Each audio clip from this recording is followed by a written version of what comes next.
Мен интернеттен кешірім қол. сұраймын. Менде этот связь болмай қалды ғой деймін, по-моему. Хорошо. Жаңағы неңізді әңгімені жалғастыра бересіз ба? Иә, так, не айтып жаттым мен. Мынандай нәрсе да, айтқым келген нәрсе, көбі тыңдармандар, көрермендер былай ойлауы мүмкін, енді табиғат бір золотой форма айтады шығар деген секілді. Бірақ золотой формуладан бұрын, алла жазса бұл келе жатқан Жұлдызханның курсында болады, бұл туралы более подробный информация болады. Бірақ қазір айтқым келіп тұрған нәрсе, бір нәрсе өте маңызды. Көп адам слишком сильно ақшаны уайымдағандықтан, жаңағы байлықты нені уайымдағандықтан, наоборот, алыстап кетеді ол нәрсе. Өйткені адам көп уайымдаса бір нәрсені, ол ненің белгісі? Ол Алла тағала бермейтін шығар деген күмәннің белгісі. То есть былайша айтқан уақытта Алла тағала мен туралы, менің жағдайым, ақшалай жағдайым туралы ойламайды. Сондықтан мен Алланың орнында өзім туралы көбірек ойлап, көбірек уайымдаймын деген ой ғой ол. И сол себепті Құдай туралы жаман ойлағандықтан, соответственно, ана хадис бар, құлым мен туралы қалай ойласа, мен солай көрінемін деген. Сөйтіп ойлағандықтан, соответственно, неге сізге ақша келу керек, егер сіз Алла тағала туралы жаман ойласаңыз. Сондай мәселе бар да. Сондықтан ақша табудың бір особый бір формуладан бұрын айтып келіп тұрған нәрсе мынау, ақша табу онда қиын нәрсе емес негізі ше. Бірақ оны қиындатып жіберетін нәрсе ол адамдардың қатты уайымдап кетуі. Прям қатты уайымдап кетеді. И сол себепті Құдай туралы жаман ойлап кетеді. Неге бермей жатсың деген секілді, мен қанша дұға жасап жүрмін ғой саған деген секілді, түнде тұрып жүрмін ғой деген секілді, уже саудаласып кетеді Құдайдың өзімен. Засекать етіп жатырмын, где-то 3-4 минут береді екен маған сөйлеуге деп. Содан кейін интернетін алып қоя берді қайта. Ладно. Сол айтқым келіп тұрған нәрсе, ақша туралы көп қатты уайымдау адамды ешқандай позитивный бір результатқа жеткізбейді. Адам просто әрекет ету керек, қимылдау керек, іс әрекет жасау керек, бір нәрсемен айналысу керек те, чем отырып уайымдай бергенше. Бере ме? И одан денсаулық та кетеді, шаршайсыз да, тозып кетеді адам. Энергияңызды ойға жұмсамаңыздар, энергияны лучше іс әрекетке жұмсаңыздар. Жаңа жасап жүрген кәсіптеріңізде іс әрекетке сондайға жұмсағандарсыз. Чем құр босқа уайымдай бергенше. Уайыммен ешнәрсе бітпейді. Бір сұрақ бар менде. Бұл сұрақ көп келетін сұрақ, прям топ деп айтуға болады да. Дейтін әйелдер бар. Я зарабатываю, но күйеуім табыс мүлдем жоқ дейтін әйелдер бар. Ондай уақытта ертең қалай болады, балаларымыз бар деген сияқты. Ондай уақытта не істеу керек әйел тарапынан? Негізі бұл ұзақ бір терапиядан өту керек. Өйткені ол күйеу мен әйел емес негізі. Ол мама мен ұл рөліндегі. То есть әйелі мама, күйеуі как старший сын дейді ғой, үлкен ұлым секілді. Сондай неде. Ол обычно болады қай уақытта? Обычно болады қыз баланы бала кезінен бір героиня дочь секілді асыраса. Вот қызымыз бар, істейді ана мынау дейтін сондай.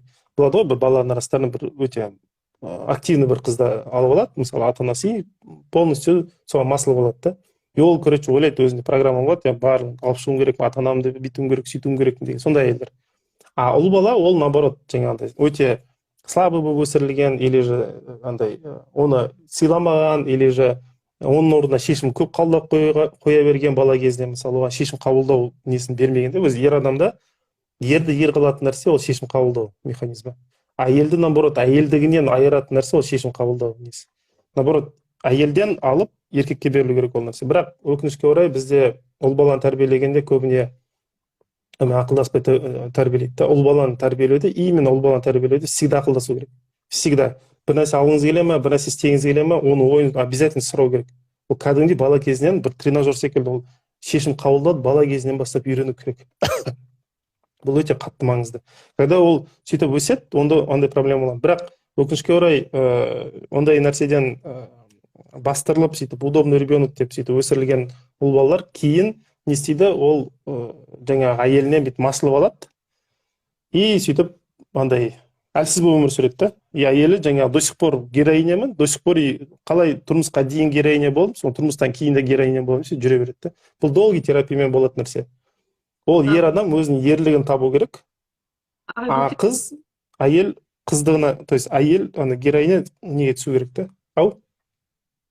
кешірім сұрайын білгеніме, бұл терапия сіз курста бересіз бе бұны? Ну, бұл андай курспен жеткізілетін нәрсе емес негізі, потому что әр адамда әртүрлі зажимдар болады. И оны былай, мен де өзім тырысамын ондай нәрсені табуға, универсальный бір ключикті, бірақ, к сожалению, әр адамның ситуациясы әртүрлі. Кейде қыз балада әкесі ішкендіктен сондай героиня болып кетеді.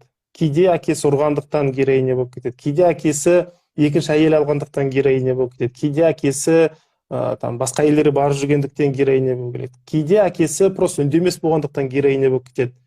Кейде анасының қатты қиналғандықтан героиня болып кетеді. Кейде анасы өзінің әкесіне деген, күйеуіне деген ренжісті қызына көп айта бергеннен ол қыз героиня болып кетеді. То есть әркімнің әртүрлі ситуация өте көп, ондай причиналар, оны тауып алу біраз уақыт алады да, индивидуально. Ұл баланың тоже сондай иждивенность дейді, былайша айтқанда, дым істемей тек қана дайынға үйреніп қалуы да тоже әртүрлі себептерден болады. Может, ол андай болған болуы мүмкін. Бала кезінде оны тек қана беске оқы, андай өте пионер секілді тік жүретін, сәлемдеседі, сондай бала бол деп сөйтіп өсіргендіктен болуы мүмкін. Или наоборот, оны зорлықтан өткізген болуы мүмкін. Или наоборот, там жаңағыдай әке-шешесі нетіп ішіп тағы бір нәрсе болады. То есть причина табу әркімде әртүрлі. И әркім әртүрлі мотивке нетеді. Қалай десем, әрбір рухтың өзінің бір қалайтын нәрсесі болады. И сол қалайтын нәрсесін тауып алу керек. Кейбір рухтар қайттан бетіп, қанаты ашылып бетіп, ер адам өзінің ерлігін тауып алады, егер ақылына жаңа білім келсе. Кейбір ерлер қатты қанаттанады, спортпен айналысып кетсе.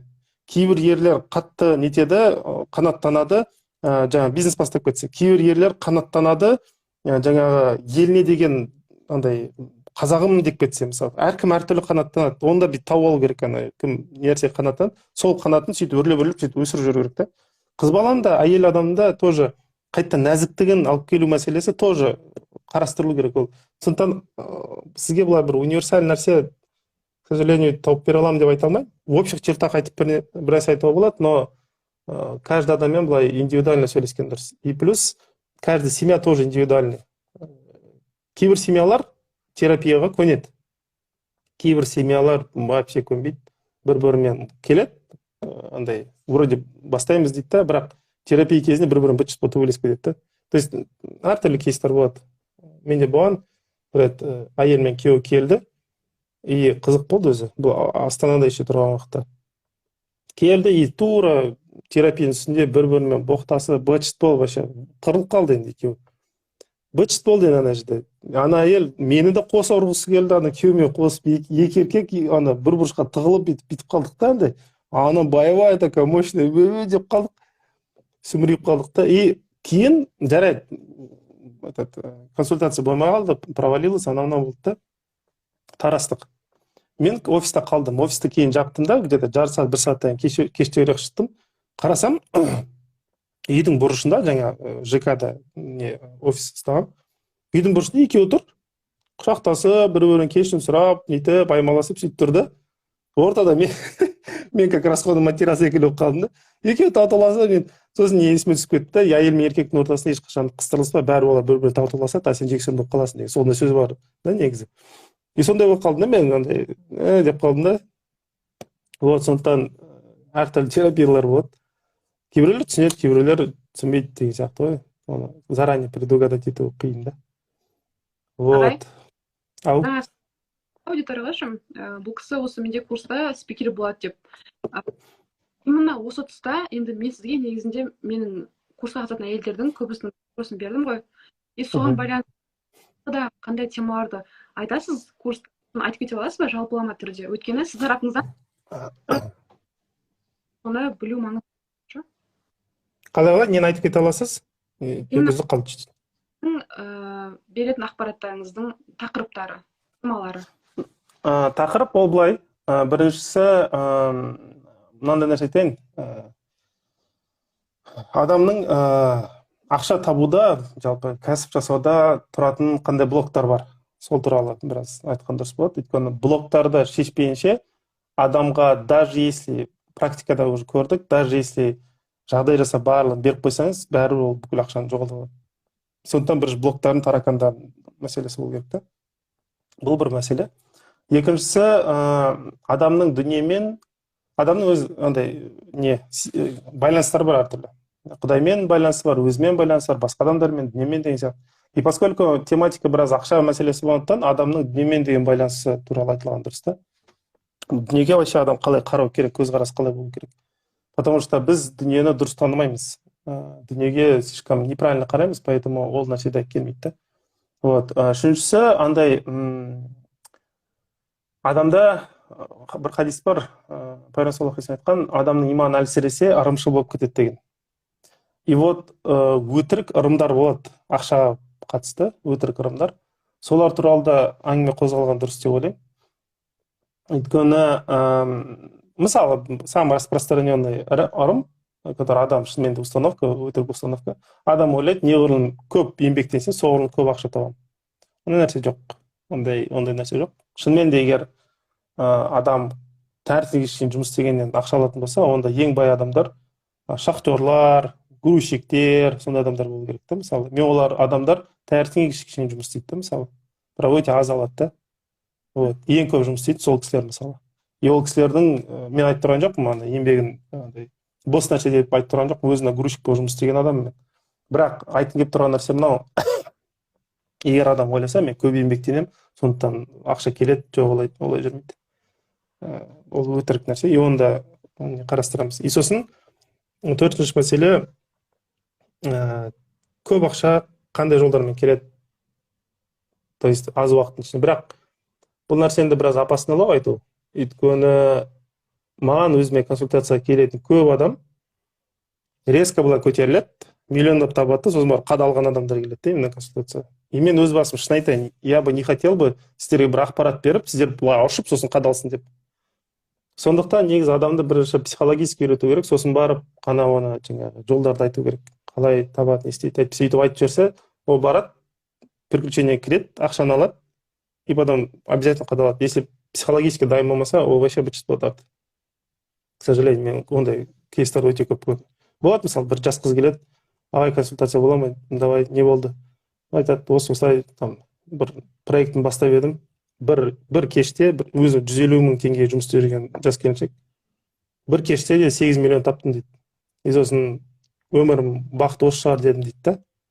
И сосын барып бітшіт болып кетті. Сол 8 миллион алғаннан кейін өмір бітшіт болып кетті. Қазір, наоборот, не то, что 8 миллион, наоборот, қарызға кіріп кеткен. Даже маған консультация келуге қарызға алған да. Сөйтіп отырады да. Ондай ақша көрмеген ғой, енді ондай нәрсе үйренбеген, ондай нәрсе. Адамды ақшаға үйрету керек, сосын барып ақшаны табудың жолын үйрету керек та. Әйтпесе ол, зардабы болуы мүмкін. Вот. Ондай кейстер көп. Біреу айтады, бір күнде 11 миллион таптым дейді. Сосын қадалдым дейді. Тоже жас жігіт келді, мысалы, бір жігіт келді. 11 миллион таптым, ой, күшті болды, анау-мынау дейді. Сосын барып бітшіт болып келген. Тоже қарызға сатып сөйтіп консультация келеді. Вот, ондай да кейстер болады. Мен қорқып жатқан жоқпын, бірақ айтып келіп тұрған нәрсе, адамды кәдімгідей психологически дайындау керек. А так ақша табу ондай қиын нәрсе емес. Сол. Хорошо, ағай. Ағай, енді болған қалап тұрмын да, егер сізде мүмкіндік болса, уақыт болса. Уақыт болса не нәрсе? Кешіріңіз, сіздің сөздеріңіз кейде бөлініп кетеді. Тағы бір сұрақ қойғым келіп тұрдым да. Иә, сұрайыңыз. Жалпы әйелдің табыс тапқан кезде көп естиміз да, что на расслабление табу керек. Білмеймін, почему-то маған осы жолдың өзі ұнайды. Андай қиналып болады, енді жаңа айтып тұрсыз ғой, сен көп таппайсың деген сияқты. Әйелдің ақшасы, әйелдің өзіне ғана жарату. Қалай әйелдің өзіне ғана жаратуы? Өзі тапқан ақшасы только өзіне жаратылу керек. Иә. Уақытта кейбір өте көп еркектер бар да, в смысле, бұл отбасымыз ғой, давай ортақ болсын дейді да. Ондай уақыт күйеуі ренжімейтіндей бар ғой, байқайын. Күйеуі ренжімейтіндей, просто айтпасын ақша тауып жүрген деп па. Ол бәрібір ренжиді ол. Неге ренжиді? Өйткені ол эгоист. Эгоист болғанда ренжиді. Ол ойлайды ғой, менің әйелім, оның бүкіл нәрсесі менікі деп. Олай емес, шариғат бойынша олай емес. Құранда аят бар. Егер әйелдерің өз балаларын емізгісі келмесе, онда сырттан біреуді жалға ақша алып еміз ететін адам табыңдар деген сондай Құранда аят бар. Ғалымдар бұған сүйеніп тұр, былай деп айтқан: әйел негізі өз баласын да еміз емесе имеет право деген болды. То есть ойлаңызшы, ішіңізден шыққан бала. И вы имеете право, құқық шариғат бойынша имеете право сказать: жоқ, мен емеспін, болды деп. Не то, что там ақшасын бөлісу, тағы бір нәрсе. Понимаете? И просто ислами тұрғыдан алатын болсақ, көп адам ойлайды, ислам адамды мыжып тастайды, әйелді мыжып тастайды. Жоқ, наоборот, ислам сондай бір жүйе, наоборот, әйелге правасын үйрететін жүйе. Шынымен де шариғат бойынша өмір сүретін болса, арабтардың әйелдеріне қарап көріңіздер, қалай өмір сүреді. Очень күшті өмір сүреді. Енді очень күшті өмір сүреді бар ғой. То есть біз ғой, ол наоборот, исламды өзімізге бұрып алғанбыз, и біз придумать еткен бір ислам бар да. К сожалению, ол тек қана ерлер тарапынан ғана емес, әйелдер тарапынан. То есть любой біз бұрмалап тастағанбыз негізі ислам. А так әйелдің несі правасын. Енді мынандай нәрсе, ер адамға ақша берген дұрыс па? Негізі дұрыс емес. Ол не только ислам жағынан алайды. Ер адам, ол воин, ол батыр. И әскери мысалы нелерге корпустарға қарасаңыз, әскерге адам барған уақытта оны комфортта ұстамайды ғой. Он конкретно гонять етеді да оны, конкретно солдат болсын деп, ер болсын деп. Сондықтан ер адам піседі, вообще ердің ерлігі сақталатын атмосфера ол кедейлік. Ер адам кедейлікте өзін жақсы сезінеді. Байлық келсе, наоборот, одырайды. Байлығы, батырлығы кәдімгідей түседі. Комфорт, рахат ер адамды құртатын нәрсе, наоборот. Әйел адам, наоборот. Әйел адам комфортны өзін сезінеді, байлықтан, наоборот. Оның стихиясы байлық. А кедейлікті, наоборот, тозып кетеді ол әйел. Сондықтан екі адам қосылған уақытта бірінші жылдары әйел көп сыналады. Өйткені екеуі жаңа ғана қосылды ғой, ақша жоқ қой. И соған ер адам шыдасай дейді, өзі шыдай алады өйткені ол. Бірақ әйел адам тозып кетеді. Кейін әйел тозып кеткеннен кейін, әйел нетіп кетті дейді да, 5-6 жылдан кейін екінші әйел аламын, или басқалары қарай бастайды да, потому что өзі тоздырып жүрген әйелін мысалы. И бұл жерде уже ер адам сыналады. Уже ақша келе бастаған уақытта екеуі жұмыс істеді, бүйтті сөйтті. И бұл жерде еркектің басы бүйтіп шатасы. Сондықтан айтқым келіп тұрған нәрсе, ер адамды бұзады негізі ақша беру. Мен бұл жерде айтып тұрған жоқпын, ондай бермеңдер, бірақ айтқым келіп тұрған нәрсе мынау. Ер адамды аяған сайын ол ерлігінен нетеді, к сожалению, айырылады. Қанша жерден ренжіп тұрса да, ер адамды нету керек, андай гонять ету керек негізі ше. Сондай нәрсе бар да. Бірақ, к сожалению, аяйым дейді да, басына сипап береді, одан кейін сосын барып, ол енді адамда нәпсі бар ғой енді. И нәпсі берген сайын біреуін жұтады, екі жұтады, сосын бір тағы бар ма дейді, көбірек берші деген нәрсе басталады да, и сөйтіп ол жылдар бүйтіп созылып кетеді, бітті, сонымен қалады. Сондықтан жоқ, олай істеген дұрыс емес, наоборот, ерлеріңізді убьете, өйтіп істесеңіздер өлтіріп тастайсыздар. Аясаңыздар өлтіріп тастайсыздар. Мен қатыгез болыңыз деп тұрған жоқпын, просто мужчина, он закаляется, он должен закаляться, оған керек ол нәрсе. Он реально өзін еркек болғысы келсе, ол кәдімде қиналу керек. Ол кәдімде суыққа да төзу керек, отқа да төзу керек, өту керек ол нәрсе. Мен өзім құлақтан түйіп бір сайрап отырған жоқпын, айтып келіп тұрған нәрсе, мен де андай қиыншылықтан өткенбіз біз, ханым біледі, қандай неден өткенбіз. Бір уақыттар болған, настолько үйде ақша болған жоқ, 400 теңге ғана алған. И әлі де прикол тастаймыз да бір-бірімізге. Бір жерге таксимен бару керек болды, и просто 400 теңге ғана бар, болды, басқа ешнәрсе жоқ. И таксистпен сауғаластық қой жаңа. Ол айтады 500 бер дейді, біз жоқ 400 береміз деп, жаңа бір 100 теңгеге болады, 400 теңге болады, кәдімгі ұрысып онымен. Әлі бір-бірімізге, помнишь, таксистің әңгімесі деген секілді. Болған ондай кездер, шынымен де болды. Шынымен де болды, кәдімгідей андай уақыттар болған. Енді айтқан может дұрыс емес шығар енді. Өзім тұр айтқан негізі. Ну, болған андай уақыттар кәдімгідей подъезден шығып, дворда отырасың кәдімгідей. Ақша жоқ. Далып отырасың бүйтіп, басың ісіп. Не істеймін деп, үйде бала шаға бар. Памперс алу керек, анау керек, мынау керек. Отырасың сөйтіп.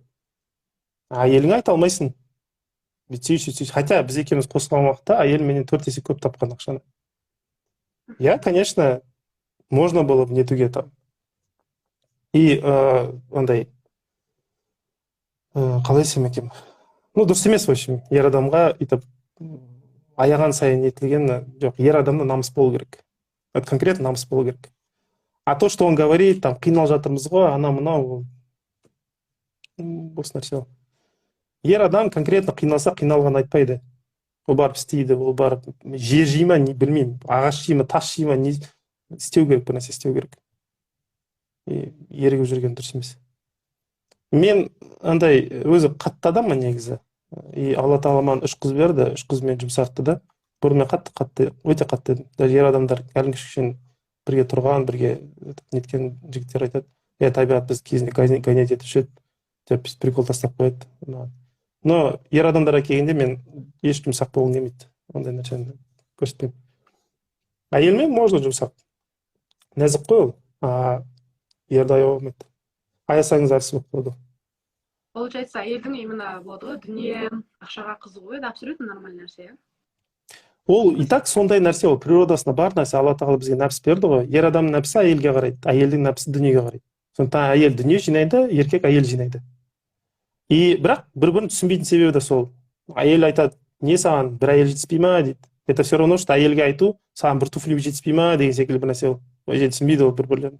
Потому что ойлайды, маған бір еркек жетеді ғой дейді. Ну, конечно, потому что сенде гардеробыңның астында неше едір зат бар да, зат жинай бересің. А оның гардеробында ол спортивка, костюм не бар та, сол көрініп тұр ғой, даже киімнен көрініп тұрады, что ер адам көп нәрсе іздемейді. Это қазір андай не шықты, ана глянец деген журнал деген нәрсе шықты, и мужчины хотят быть такие женоподобные, бүйтіп күшті киінуге тырысады, но мужское качество емес. К сожалению, это перенятые качества. Мужчину за вот это майысқан үшін алмайды. И майысқан мемлекеттерді көріп жатырмыз, ол жерде неше нәрсе шығады да. Ол жерде еркекке ұқсамайтын нәрсе шығып кетеді. Ер адам ол чисто әйел үшін тапса, әйел үшін ғана табады. Вот конкретно ердің мотивациясы тек қана әйелдер ғана. Болды, басқа еш нәрсе емес. Ер адам дүниені тапса, өзінің әйелін впечатлять ету үшін табады. Сөйту үшін, сол үшін ғана табады, болды. А әйел заты ол емес. Әйел заты. Поэтому мен әйелдердің психологически дайындалған дұрыс деп ойлаймын. Неге? Өйткені әйелді дүниемен жалғыз қалдырсаңыз, ол өзін ұстай алмайды. Это все равно, что еркекті жалаңаш әйелмен бір комнатада қалдырған секілді бір нәрсе. Сондықтан әйелді конкретно дайындау керек, дүниемен жұмыс істеуге, потому что это ее слабость. И ол дүниеге келген уақытта өзін жоғалтып алуы мүмкін. Как ер адам әйелмен жалғыз қалғанда өзін жоғалтып алады, сол секілді бір нәрсе. Сондықтан әйелді біраз нету керек. Психологически, рухани біраз дайындау керек. Дүниемен дұрыс жұмыс істеуді, чтобы она хладнокровие свое умела сохранять. Потому что не всегда получается. Ерді қалай әйелдерге қарсы антивирус қойып қою керек, сол секілді әйелге де дүниеге қарсы антивирус қойып қою керек. Сол кезде нормально егер алады да көп нәрсе. Түсінікті. Болмаса қиын. И түсінді, что күйеуге ақша беруге болмайды, күйеуге қиналса, енді осыны қалай көркем түрде күйеуге айту керек болады. Бізде енді айтамыз ғой, оказывается болмайды, біреу айтты деп біреуге жаба саламыз ғой. Но бірақ өз атыңнан күйеуге әйелі күйеуіне, к сожалению, түсіндіре алмайды. Ну, потому что ол намыстанады, тағы бір нәрсе деген сияқты. Еркекке сторонний біреу түсіндірген дұрыс. Особенно өз ер адам өзін бір андай равняется дейді, кумир секілді, кумир болмаса да бір былай үлгі неге тұтатын бір ер адаммен бірге араласып жүргені дұрыс. И сол айту керек та оған, неғып езіліп жүрсің, жүрсей, давай ана шаруа бітірейік деп айту керек та, сол кезде ол деп жүреді ол. Әйел адамнан ол өйтіп естімейді, әйел адамнан айтқан несі ол жалба секілді естіледі. И поэтому ол, конечно, в штыки алады ондай нәрсені, қарсы шығады. Сондықтан будет хорошо, если мужчина начинает хорошо общаться или тесно общаться андай успешный жігіттермен. Сөйтіп ол өзінің жаңағы ерлігін табады. Ер адам өзі әйелдермен көп араласпау керек. Әйелдердің атмосферасына көп жүрмеу керек. Ол еркектердің атмосферасына көбірек жүру керек та. Вот. И сол кезде ол андай түсіне бастайды, что оказывается, мен вообще езіліп кетіппін ғой деген секілді. Сондықтан ему хорошо объяснить другой мужчина. Он это намыстанбайды. Он поймет, что тот мужчина правильно говорит, он түсінеді ондай нәрсені. И ол мужик біраз өзінен более успешный болу керек. Вот. И сөйтіп нетеді тандай аяққа тұра бастайды. Бірақ әйелі түсіндірсе таласып кетеді екеуі, к сожалению. И потом басталады она его будет хадисами, аятами бить, он будет тоже хадисами, аятами бить, бір-бірімен сөйтіп таласып кетеді да. Сондай бір нелер бар. Ағай, рахмет. Сіз маған осы эфирге шығатын алдын ескерткен болатынсыз. Ұзақ не істемейік, потом ашып соның артынан кетіп қаламын деп. Лучше ол контенттің бәрі сіздің тарапыңыздан берілетін сондай өте басқа адамдарға ілім болсын деп тілейік. Сізге рахмет етемін, ағай. Уақытыңызды жаратпай. Сіздерге де көп рахмет. Курсқа келіңіздер, қатысыңыздар. Біраз нәрсе талқыланады. Но бұл жерде алдын ала айтып қоямын, бұл курс будет больше заточен под женщин. Әйелдерге біраз не болады. Ерлерге емес, больше әйелдерге. Әйелдер тематикасына болады. Вот. Сол. Сіздерге де рахмет. Шақырғандарыңызға. Қатысуға қуаныштымын.